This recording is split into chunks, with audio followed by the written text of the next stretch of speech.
Donald Trump যে reciprocal tariff 37% এপ্রিলে impose করেছিল, তারপর 90 দিন সেটা ডেফারমেন্ট, যেই সময় বাংলাদেশ সরকারের থেকে বেশ কিছু পদক্ষেপ আলোচনা যুক্তরাষ্ট্রের সরকারের সাথে হয়েছে, শেষ করে এটা গত কয়েকদিন আগে 35%-এ রিভাইজ ডাউন করেছে। তো মাত্র 2% কমিয়েছে।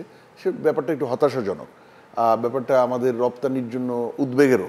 কেননা এই 35% আগে যে আমাদের প্রোডাক্টগুলো, মূল প্রোডাক্ট যেগুলো যায় আমেরিকায়, প্রায় 8 বিলিয়নের কাছাকাছি আমাদের প্রোডাক্ট যায়, তার অলমোস্ট 5 বিলিয়ন অ্যান্ড হাফ সেটা আর রেডিমেড গার্মেন্টস। তো সেই প্রোডাক্টগুলো অলরেডি অ্যাভারেজে 15-16% ডিউটি আগেই ছিল, তার সাথে এই 35% অ্যাড হয়ে প্রায় 51% আমাদের ডিউটি দিতে হবে। এবং এটার একটা বড়, যদি এটা ফার্দার আলোচনায় এটা আরও কমে না আসে বা একটা যৌক্তিক জায়গায় না আসে, এটার ইম্প্যাক্ট কিন্তু আমাদের এক্সপোর্ট ভলিউমের উপর পড়বে বা এক্সপোর্ট সাকসেসের উপর পড়বে।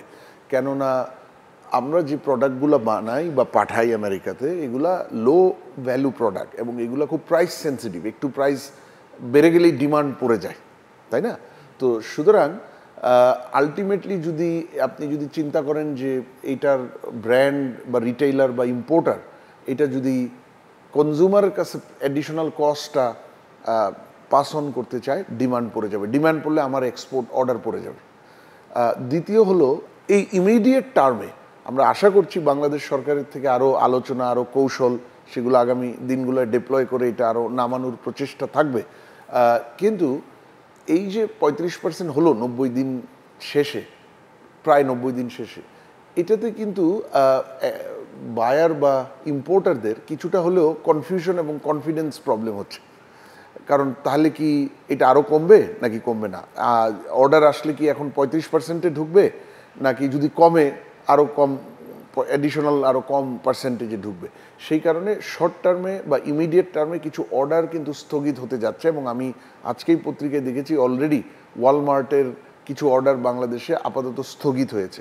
এটা খুব স্বাভাবিক, কারণ যারা বায়ার তারা নিশ্চিত না হয়ে যে তাদের ল্যান্ডেড কস্ট, যখন তাদের ইম্পোর্টেড আইটেমটা তাদের দেশে ল্যান্ড করবে, করে মার্কেটে ঢুকবে, সেই ল্যান্ডেড কস্টটা কত, সেটার উপর তো টোটাল ডিউটি যা পে হবে সেটা একটা বড় প্রভাব থাকে। সেটা ক্ল্যারিটি না পেয়ে তারা কিন্তু অর্ডারটা প্লেস করবে না। সুতরাং শর্ট টার্মে আমরা অর্ডার ডিসরাপশন অলরেডি আমার মতে এটা শুরু হয়ে গেছে। এটা একটা সেকেন্ড প্রবলেম।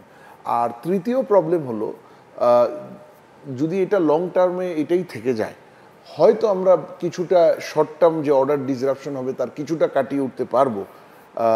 কারণ একটা সময় গিয়ে বায়ারদের সাথে দর কষাকষি হবে, বায়াররা মানে মোটামুটি স্থায়ীভাবে যে শুল্ক থেকে যাচ্ছে সেটা সম্বন্ধে ক্ল্যারিটি আসবে। সুতরাং তারা হয়তো কিছু অর্ডার আবার ফিরিয়ে আনবে। কিন্তু তারপরেও লং টার্মে আমার মনে হয় কিছু অর্ডার বাংলাদেশ হারাবে, কারণ অ্যাডিশনাল 35% শুল্ক দিয়ে, টোটাল 51% শুল্ক দিয়ে এই কিছু কিছু প্রোডাক্ট এখানে আমরা পার্মানেন্টলি আমাদের ডিমান্ড লুজ করে যাব। যে এই 35% যদি থেকে যায়, আমাদের যে বিপদ, তার মধ্যে একটা বিপদ হলো আমাদের অন্যান্য এক্সপোর্ট ডেস্টিনেশন, যেখানে কোনো ট্যারিফই এখন দিতে হয় না বা অনেক লো ট্যারিফ, তারাও আমেরিকান বায়ারদেরকে যদি আমরা ডিসকাউন্ট দিই, তারাও বলবে নিশ্চয়ই তাহলে আমাদেরকেও তোমরা দিতে পারো, তারাও চাইবে। সুতরাং আমরা একটা আনহেলদি প্রাইস কম্পিটিশনের মধ্যে পড়ে যাব, বা প্রাইস রিডাকশন, একটা আনহেলদি প্রেশারের মধ্যে আমরা পড়ে যাব।